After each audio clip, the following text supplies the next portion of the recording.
October 2 మనకు మహాలయ అమావాస్య. అలానే కాకుండా సూర్యగ్రహణం కూడా ఏర్పడుతుంది. అలానే వచ్చేసి ఏంటంటేనండి, ఈ చిన్న పరిహారం చేయటం వల్ల మీరు వద్దు అని మిమ్మల్ని దూరం పెడుతూ ఉంటారు కదా! అలాంటి వాళ్ళు ఏంటంటే మీరే కావాలి అని వస్తారు. ఎందుకంటే ఈ అమావాస్యకు అంత శక్తి ఉంటుందన్నమాట. అలాగే కాకుండా అమావాస్య అతీంద్రియ శక్తులతో కూడి వస్తుంది. దానికి తోడు ఇంకొకటి ఏంటంటేనండి, మనకు ఈ అమావాస్య అలానే కాకుండా ఈ రోజున అంటే సూర్యగ్రహణం ఏర్పడుతుంది కదా! ఇది 6000 సంవత్సరాల క్రితం వచ్చిందట. అలానే మళ్ళీ ఇప్పుడు వస్తుందని మనకు మహాభారతం కూడా చెబుతుంది. శాస్త్రాల ప్రకారం ఇది చాలా శక్తివంతమైనది కాబట్టి ఈరోజు మీరు చేసే పరిహారం కావచ్చు, పని కావచ్చు, తప్పకుండా ఫలితాలను ఇస్తుంది అని కూడా మనకు తంత్రశాస్త్రం చెప్తుందన్నమాట. కాబట్టి ఏంటంటే ఈ చిన్న పరిహారాన్ని విధంగా మీరు చేసుకోండి, ఫలితం పొందండి. మీరు వద్దు అని మిమ్మల్ని అసహించుకున్న వారు కావచ్చు, లేదంటే మీరు వద్దని మిమ్మల్ని వదిలేసి దూరం పెట్టిన వారు కావచ్చు, అలానే మీతో రిలేషన్ మెయింటైన్ చేసి ఆ తర్వాత మిమ్మల్ని వదిలేస్తూ ఉంటారు కదా, అలాంటి వాళ్ళు కూడా ఏంటంటే మీరు కావాలి అని వచ్చే అతి శక్తివంతమైన పరిహారం, ది బెస్ట్ పరిహారం అని చెప్పుకోదగ్గ విషయం అనమాట. కాబట్టి విధంగా మీరు చేసుకొని ఫలితం పొంది ఇక మీరు అంటే మీరే వారితో కలిసి ఉండేలాగా చేసేసుకోవాల్సిన పరిహారం అనమాట. దీన్ని ఎలా చేయాలి, ఎలా చేస్తే ఎలాంటి శుభ ఫలితాలు వస్తాయో తెలుసుకునే ముందు ఒక చిన్న రిక్వెస్ట్ అండి, వీడియోని పూర్తిగా చూడండి, నచ్చితే లైక్ చేయండి, కొత్తగా చూస్తున్నట్టయితే సబ్స్క్రైబ్ చేసుకోండి. నార్మల్గా ఏంటంటేనండి, ప్రతి ఒక్కరు కూడా అంటే కొంతమంది ఏంటంటే ప్రేమించబడతారు, కొంతమంది ప్రేమిస్తూ ఉంటారు. అలానే కాకుండా మన భర్త కూడా ఏంటంటే మనని చాలా ఇష్టపడుతూ ఉంటాడు. అలానే మధ్యలో ఏవైనా సరే చిన్న చిన్న అపార్థాలు వచ్చినప్పుడు ఏంటంటే భార్యాభర్తలు అంటే విడిపోతారు. విడిపోయినప్పుడు ఏంటంటే ఇంకా నువ్వు వద్దే వద్దు అని ఏంటంటే భర్త తెగేసి చెప్పటం, భార్య కూడా అలాగే చెప్పటం మనం గమనిస్తూ ఉంటాం, చూస్తూ ఉంటాం కదా. అలానే వచ్చేసి ఇంకొకటి ఏంటంటే మనం ప్రేమించిన వ్యక్తి కూడా మనతో బాగుంటాడు, మాట్లాడతాడు, మనం లేకపోతే వారు లేరని చెబుతారు. అలానే మనతో ఎంత ప్రేమ అనురాగాలతో ఉంటారంటే మనం అసలు నమ్మలేము, వీరు మనని ఇంత అంటే ఇష్టపడుతున్నారు, మనకు అంటే వీరు దొరకటం అదృష్టం అని కూడా మనం కొన్ని సిచ్యువేషన్స్లో భావిస్తూ ఉంటాం కదా. వీళ్ళు కావాలి, ఎలాగైనా సరే వీరితో ఉండాలనుకుంటాం, కానీ ఏదో తెలియని అంటే సమస్య ఏదో వస్తుంది. అది దేనికి వస్తుందో కూడా కొన్ని సిచ్యువేషన్స్లో మనకు అర్థం కాదు, కానీ దానివల్ల గొడవ అయిపోయి దానివల్ల మనం దూరం ఉండాల్సిన అవసరం వస్తుంది. అలానే కాకుండా ఏంటంటే ఎదుటివారి వ్యక్తి అబ్బాయి కావచ్చు, లేదంటే అమ్మాయే కావచ్చు, ఇంకా నువ్వు వద్దు, నా లైఫ్లో నుంచి నువ్వు వెళ్ళిపో, నువ్వు అవసరం లేదని అని చెబుతూ ఉంటారు కదా. అలా అన్నప్పుడు మనకు బాధ కలుగుతుంది. ఏదైనా పరిహారం ఉంటే బాగుండు, ఇది చేసేసుకుని వారు మాకు మళ్ళీ దగ్గరయ్యేలాగా చేసుకునే వారము అనుకుంటారు కదండి. గుర్తుపెట్టుకోండి, మీరు నమ్మండి, ఇదేంటంటే కనుక 100% ఫలితాన్ని ఇస్తుందండి. ఎంత శక్తివంతమైన పరిహారం అంటే కనుక చాలా చాలా పవర్ఫుల్ అని చెప్పొచ్చు. ఎందుకంటే అమావాస్య ఉంది కదా, ఇది నార్మల్గా అమావాస్య ఏంటంటే అతీంద్రియ శక్తులతో ఏర్పడుతుంది. అమావాస్యకు అతి శక్తులు ఉంటాయండి. అంటే ఈ అమావాస్య ఎంత శక్తితో వస్తుందంటే కనుక ఈరోజు చేసే చిన్న పరిహారం కూడా ఏంటంటే మనకు తప్పనిసరిగా ఫలితం ఇస్తుందన్నమాట. అందుకే మన పూర్వీకులు కావచ్చు, పూర్వకాలంలో అలానే కాకుండా మన పెద్దవారు కావచ్చు, అమావాస్య రోజు ఏది చేసినా బాగానే కలిసి వస్తుంది. అంటే అమావాస్య ముఖ్యంగా ఏంటంటే పురాణాలు ఇలా చెబుతాయి, చెడుని తీసేసుకోవడానికి అమావాస్య ఉపయోగపడుతుంది, మంచిని తెచ్చిపెట్టుకోవడానికి కూడా అమావాస్య ఉపయోగపడుతుంది. అమావాస్య రోజు చేసే పని కావచ్చు, పరిహారం కావచ్చు, తప్పకుండా ఫలితం ఇస్తుంది. అది ఎప్పుడు ఇస్తుందంటే కనుక మనం మంచి కోసం చేస్తే ఫలితం ఇస్తుంది, చెడు కోసం చేస్తే చెడు ఫలితాలను ఇస్తుందని కూడా మనకు మన పెద్దవారు చెబుతూ ఉంటారు. కాబట్టి ఏంటంటేనండి, మీరు మంచి కోసం చేయండి. అలానే కాకుండా ఏంటంటే మీరు ఏదో అంటే ఈ రోజు చేసుకుందాంలే, ఇంకా వారు మన సొంతం అయిపోయిన తర్వాత మళ్ళీ 4 రోజులు అంటే ఏదో మన దగ్గర అంటే పెట్టేసుకొని ఆ తర్వాత వదిలేద్దాంలే, మళ్ళీ వారిని దూరం పెడదాంలే అన్నట్టుగా కాకుండా మాతో ఉండిపోవాలి, వాళ్ళు మాతో కలిసిపోవాలి, మా వెంటే అంటే ఉంటూ ఉండాలి అనుకొని భావించుకొని చెయ్యండి. అలాంటప్పుడు ఏంటంటే ఫలితాలు బాగా వస్తాయి. అలాంటి ఫలితాలను మీరు చూసి ఆశ్చర్యపోయే అవకాశం ఉంటుందన్నమాట. కావున ఏంటంటే ఒక్కసారి మీరు ప్రయత్నించండి. అమావాస్య అంటే కొంతమంది నమ్మరు, ఇవన్నీ కూడా మూఢనమ్మకాలు అనుకుంటారు. అలాంటి వాళ్ళు చేయకండి, ఎందుకంటే మీకు నమ్మకం లేదు కదా, మీరు చేసిన ఫలితం అయితే రాదు. ఒకవేళ అమావాస్య మాకు మంచిగా చేస్తుందని ఒకవేళ మీకు అంటే నమ్మకం ఉందనుకోండి, తప్పకుండా ఈ విధంగా అయితే చేసేసుకోండి, మంచి ఫలితం అయితే పొందుతారు. లక్ష్మీదేవికి ఎంతో ఇష్టకరమైనది అమావాస్య. అమావాస్య అంటే అమ్మవారు చాలా ఇష్టపడుతూ ఉంటుందన్నమాట. అందుకే మార్వాడీస్ ఉంటారు కదండి, అలాంటి వాళ్ళు ఏంటంటే వ్యాపారాలు మూసివేసుకొని మరి లక్ష్మీదేవిని పూజిస్తారు ఈరోజు. ఇలా కనుక చేసుకున్నట్టయితే మనకు మంచి సంపద, అలానే శ్రేయస్సు, ఐశ్వర్యము, ఆస్తులు ఇవన్నీ కూడా పెరుగుతాయని వారు నమ్ముతూ ఉంటారు. సంపదలకు ఆదిదేవత లక్ష్మీదేవి. కాబట్టి ఈరోజు ఆ తల్లికి ఒక చిన్న దీపం పెట్టి పరిహారం ఏదైనా సరే మనస్ఫూర్తిగా చేస్తే ఖచ్చితంగా ఫలితాలు వచ్చి మన జీవితాలు మారిపోయి మనకు అదృష్టాలు పడతాయని కూడా చెప్పడం జరుగుతుంది. కాబట్టి ఈ విధంగా ఆచరించుకోండి. అందుకే లక్ష్మీదేవికి అంకితం చేయబడుతుంది అమావాస్య.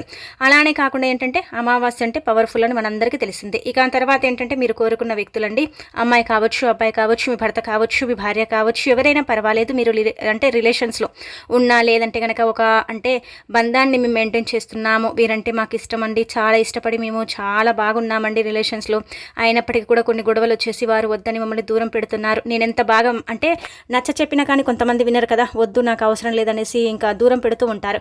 అయినప్పటికీ కూడా కొంతమంది అంటే ఎలా ఉంటారండి, ప్రాణం పోయేలాగా ప్రేమిస్తూ ఉంటారు, వారే కావాలని తపన పడుతూ ఉంటారు, వారితోనే ఉండాలని చాలా వరకు కూడండి ఎదురు చూస్తూ ఉంటారు కదా, వస్తారేమో మన దగ్గర తీసుకుంటారేమో మనతో ఉంటారేమో అని భావించుకుంటూ ఉంటారు. అయినప్పటికీ కూడా వారు రారు, మనని దూరం పెడుతూనే ఉంటారు కదా. అలాంటి వాళ్ళు అయితే పరిపూర్ణ నమ్మకంతో చేయండి. ఈ పరిహారం చేసేటప్పుడు ఖచ్చితంగా స్నానం చేసుకోవాలి. స్నానం చేసిన తర్వాత మాత్రమే పరిహారం చేయాలి. అలాంటప్పుడే ఫలితం వస్తుంది. నీసు తిని చెయ్యకూడదు, అమావాస్య కాబట్టి అసలు నాన్ వెజ్ తినకూడదు. అలానే కాకుండా ఏంటంటే అక్టోబర్ 2 మనకు గ్రహణం కూడా ఏర్పడుతుంది కదండి. కానీ ఈ గ్రహణం అయితే మనకు కనిపించదు, దీనివల్ల ఎఫెక్ట్ అయితే ఏముండదనమాట. కాకపోతే ఈ గ్రహణం తర్వాత కొన్ని విపత్తులు అయితే వస్తాయని మనకు పండితులు కూడా చెబుతున్నారు. అలానే కాకుండా ఈ గ్రహణం సూర్యగ్రహణం కాబట్టి ఉదయం పూట ఏర్పడదు, రాత్రి సమయాలలో ఏర్పడుతుంది. కాబట్టి రాత్రికి మనకు సూర్యుడు కనిపించడు, కాబట్టి దీనివల్ల ప్రభావం అయితే ఉంటుందన్నమాట. ఇక ఆ తర్వాత వచ్చేసి ఏంటంటే అమావాస్య అయితే ఉదయం నుంచి సాయంత్రం వరకు పవర్ఫుల్గానే ఉందన్నమాట. ఇది మహాలయ పక్షంలో వస్తుంది. అలానే కాకుండా మహాలయ అమావాస్య అంటారండి దీనికి శక్తి అధికంగా ఉంటుంది. ఇది దేవతలకు అంకితం చేయబడే అమావాస్య అని కూడా చెప్పొచ్చు. కాబట్టి ఈ విధంగా చేసేసుకోండి. ఈ పరిహారానికి కావాల్సింది ఏంటంటే కనుకనండి, ఖచ్చితంగా బిర్యానీ ఆకు ఉండాలి. బిర్యానీ ఆకు గురించి మనం ఎంత మాట్లాడుకున్నా తక్కువే అండి. బిర్యానీ ఆకు ఏంటంటే ప్రకృతి అనుగ్రహాన్ని తీసేసుకుని ఉంటుందన్నమాట. బిర్యానీ ఆకుకు అతీత శక్తి ఉంటుంది.